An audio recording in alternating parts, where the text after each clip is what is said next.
Indian two. അയ്യോ ഓർമ്മിപ്പിക്കല്ലേ പൊന്നെ.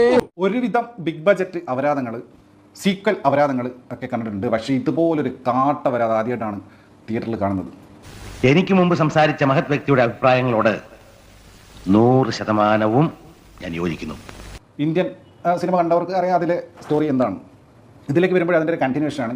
Kuppai, ഏഴൈ, ലഞ്ചം, bank loan, student, പിന്നെ ഒരു ലോഡ് തർക്കുലി ടീം, പിന്നെ ദണ്ഡനൈ, ചിത്രപഥം, പിന്നെ ശങ്കറിൻ്റെ കുറേ ഫാൻറ്റസീസ്.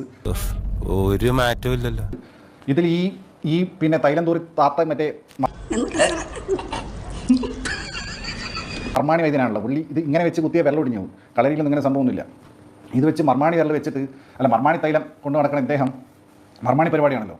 ഇത്രയും വലിയ ഗതികെട്ടവൻ ഈ ലോകത്ത് വേറെ ആരെങ്കിലും ഉണ്ടാവും എൻ്റെ കർത്താവേ. ഈ സിനിമയിൽ ഞാൻ ഇന്ത്യനെ ഒന്നും കണ്ടൊന്നുമില്ല. കമൽഹാസൻ ഒരു അപ്പൂപ്പന്റെ വേഷം ഇട്ടുകൊണ്ട് യങ്സ്റ്റേഴ്സ് ചെയ്യുന്ന പരിപാടികളൊക്കെ ചെയ്യുന്നതാണ് ഞാനിവിടെ കണ്ടത്. എന്തൊക്കെ ബഹളമായിരുന്നു. മലപ്പുറം കത്തി, മെഷീൻ ഗണ്ണ്, ബോംബ്, ഓലക്കര മൂട്. എന്തിനായിരുന്നു ഈ സിനിമ എടുത്തത്? നിങ്ങളിൽ കുറെ കാശിരിക്കണ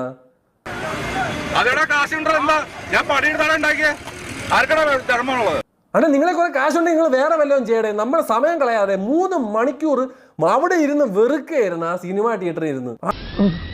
ഒരു കയ്യബദ്ധം എന്ത് കോപ്പാടെ എടുത്ത് വെച്ചേക്കണത്. വധം എന്നൊക്കെ പറഞ്ഞ അൾട്ടിമേറ്റ് വധം.